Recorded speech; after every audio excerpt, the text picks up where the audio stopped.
और इस बीच खबर जहां राष्ट्रपति देश के नाम संबोधित कर रही हैं, क्या कुछ वो कह रही हैं, सीधा उस पर चलते हैं, उस पर एक नजर। तेज गति से हो रहा है, इसलिए शहरों की स्थिति सुधारने पर सरकार विशेष ध्यान दे रही है। शहरी परिवहन के प्रमुख क्षेत्रों पर विशेष ध्यान देते हुए सरकार ने मेट्रो रेल सुविधाओं का विस्तार किया है। पिछले एक दशक के दौरान मेट्रो रेल सेवा की सुविधा से युक्त शहरों की संख्या कई गुना बढ़ गई है। शहरों के कायाकल्प और शहरी परिवर्तन के लिए अटल मिशन यानी अमृत ने ये सुनिश्चित किया है कि अधिक से अधिक घरों में नल से पानी की भरोसेमंद आपूर्ति हो और स्टोरेज कनेक्शन सुविधा उपलब्ध हो।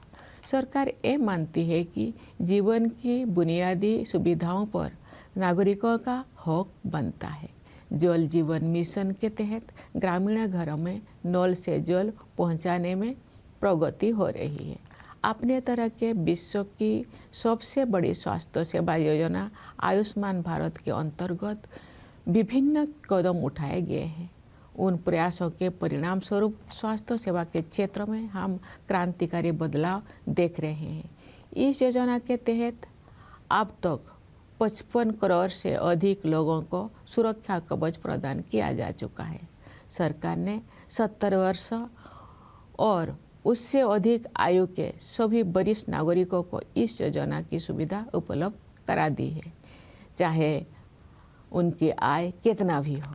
स्वास्थ्य सेवाओं तक पहुंच से जुड़ी असमानताएं दूर होने से गरीब और निम्न मध्यम वर्गों के लोगों को भी सर्वोत्तम संभव स्वास्थ्य सेवाएं उपलब्ध हो रही है। इस डिजिटल युग में ये स्वाभाविक है कि भारत में सबसे अधिक प्रगति सूचना प्रौद्योगिकी क्षेत्र में हुई है। लगभग सभी गांव में 4G मोबाइल कनेक्टिविटी उपलब्ध है। शेष कुछ हजार गांव में भी ये सुविधा शीघ्र ही पहुंचा दी जाएगी। इससे डिजिटल भुगतान तकनीकी को बड़े पैमाने पर अपनाना संभव हो पाया है। डिजिटल भुगतान के क्षेत्र में भारत कम समय में ही विश्व का अग्रणी देश बन गया है। इससे डायरेक्ट बेनिफिट ट्रांसफर को भी बढ़ावा मिला है तथा लक्षित लाभार्थियों तक कल्याणकारी भुगतान बिना किसी रुकावट और लीकेज के पहुंचना सुनिश्चित हो रहा है। दुनिया में होने वाले कुल डिजिटल लेन देन में से आधे से अधिक लेन देन भारत में होते हैं।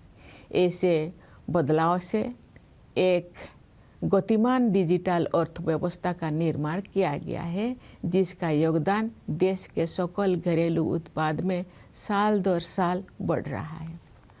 आर्टिफिशियल इंटेलिजेंस टेक्नोलॉजिकल एडवांसमेंट का अगला चरण है जो हमारे जीवन में अपना स्थान बना चुका है। सरकार ने देश के AI क्षमताओं को मजबूत करने के लिए इंडिया AI मिशन शुरू किया है। इस मिशन के तहत ऐसे मॉडल विकसित किए जाएंगे जो भारत की विशिष्ट आवश्यकताओं को पूरा करेंगे। हमारी आकांक्षा है कि वर्ष 2047 तक भारत एक ग्लोबल AI हब बन जाए। इस दिशा में सामान्य लोगों के लिए तकनीकी प्रगति का सर्वोत्तम उपयोग और प्रशासन व्यवस्था में सुधार करके उनके जीवन को बेहतर बनाने पर विशेष ध्यान दिया जाएगा। जनसामान्य के जीवन को बेहतर बनाने के लिए कारोबार को आसान बनाने के साथ साथ जीवन को आसान बनाने पर भी समान बल दिया जा रहा है। विकास तो भी सार्थक होता है जब हाशिए पर के लोगों तक सहायता पहुँचे और उनके लिए नए अवसर उपलब्ध हो। इसके अलावा हम हर संभव क्षेत्रों में अपनी आत्मनिर्भरता बढ़ा रहे हैं। इससे हमारा आत्मविश्वास बढ़ा है और विकसित भारत बनने की हमारी यात्रा की रफ्तार तेज हुई है। पिछले सप्ताह 7 अगस्त को देश में राष्ट्रीय हथकरघा दिवस मनाया गया।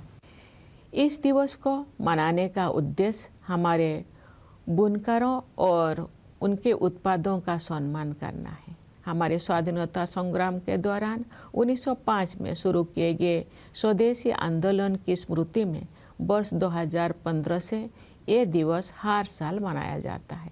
महात्मा गांधी ने भारतीय कारीगरों और शिल्पकारों के खून पसीनों से निर्मित और उनके अतुलनीय कौशल से युक्त उत्पादों को बढ़ावा देने के लिए स्वदेशी की भावना को और मजबूत किया था। स्वदेशी का विचार मेक इन इंडिया और आत्मनिर्भर भारत अभियान जैसे राष्ट्रीय प्रयासों को प्रेरित करता रहा है। हम सबको ये संकल्प लेना है कि हम अपने देश में बने उत्पादों को खरीदेंगे और उनका उपयोग करेंगे। प्यारे देशवासियों, सामाजिक क्षेत्र में किए गए प्रयासों से संवर्धित समग्र आर्थिक विकास के बल पर भारत 2047 तक एक विकसित अर्थव्यवस्था बनने के मार्ग पर अग्रसर है। मैं समझती हूँ कि अमृत काल के इस दौर में आगे बढ़ते जाने की राष्ट्रीय यात्रा में सभी देशवासी यथाशक्ति अपना सर्वाधिक योगदान देंगे। मेरा मानना है कि समाज के 3 ऐसे वर्ग हैं जो हमें प्रगति के इस मार्ग पर आगे बढ़ाएंगे। ये 3 वर्ग हैं हमारे युवा, महिलाएं और वे समुदाय जो लंबे समय से हाशिए पर रहे हैं। अंततः हमारे युवाओं को अपने सपनों को साकार करने के लिए अनुकूल परिस्थितियां मिल गई है। राष्ट्रीय शिक्षा नीति के माध्यम से दूरगामी बदलाव किए गए हैं।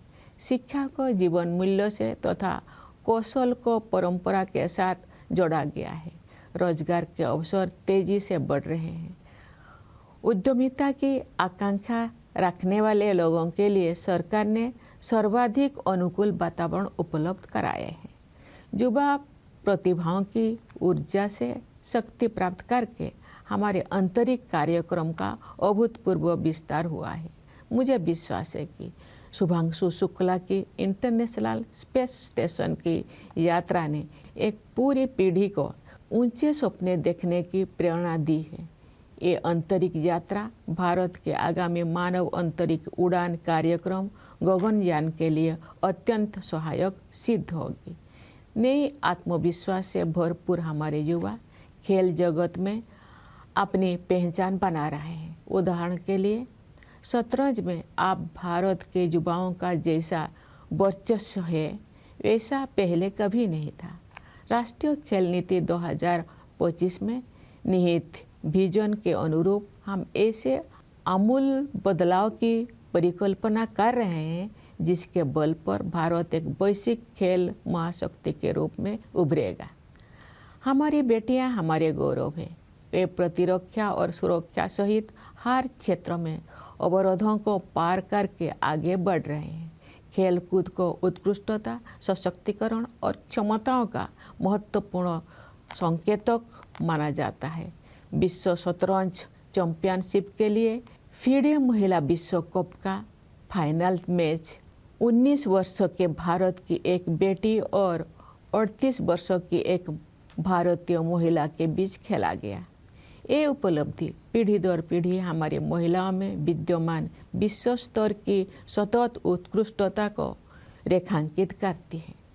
रोजगार में भी जेंडर गैप कम हो रहा।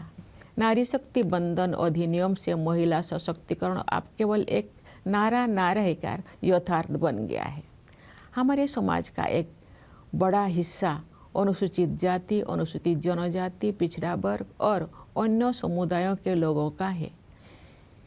इन समुदायों के लोग अब हाशिए पर होने का टैग हटा रहे हैं।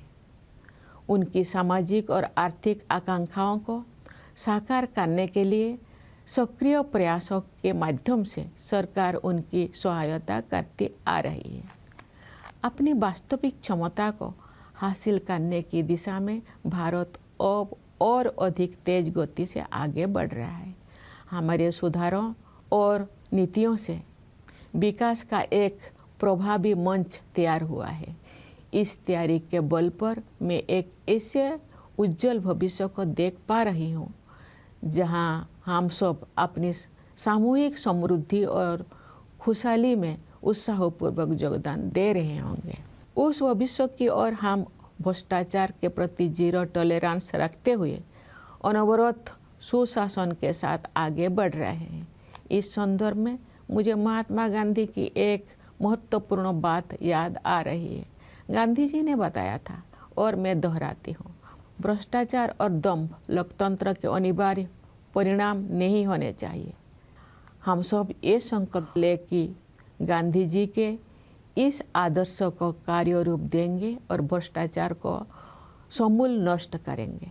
प्यारे देशवासियों, इस वर्ष हमें आतंकवाद का दंश झेलना पड़ा। कश्मीर घूमने गए निर्दोष नागरिकों की हत्या कायरतापूर्ण और नित्यांत अमानवीय थी। इसका जवाब भारत ने फौलादी संकल्प के साथ निर्णायक तरीके से दिया। ऑपरेशन सिंदूर ने ये दिखा दिया कि जब राष्ट्र की सुरक्षा का प्रश्न सामने आता है तब हमारे सशस्त्र बल किसी भी स्थिति का सामना करने के लिए पूरी तरह सक्षम सिद्ध होते हैं। रणनीतिक स्पष्टता और तकनीकी दक्षता के साथ हमारी सेना ने सीमा पार के आतंकवादी ठिकानों को नष्ट कर दिया। मेरा विश्वास है कि ऑपरेशन सिंदूर आतंकवाद के विरुद्ध मानवता की लड़ाई में एक मिसाल के तौर पर इतिहास में दर्ज होगा। हमारी एकता ही हमारी जवाबी कार्रवाई की सबसे बड़ी विशेषता थी।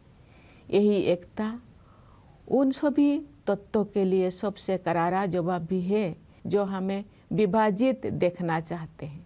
भारत के दृष्टिकोण को स्पष्ट करने के लिए विभिन्न देशों में गए संसद सदस्यों के बहुदलीय प्रतिनिधि मंडलों में भी हमारी यही एकता दिखाई दी। विश्व समुदाय ने भारत की इस नीति का संज्ञान लिया है कि हम आक्रमणकारी तो नहीं बनेंगे, लेकिन अपने नागरिकों की रक्षा के लिए जवाबी कार्रवाई करने में तनिक भी संकोच नहीं करेंगे।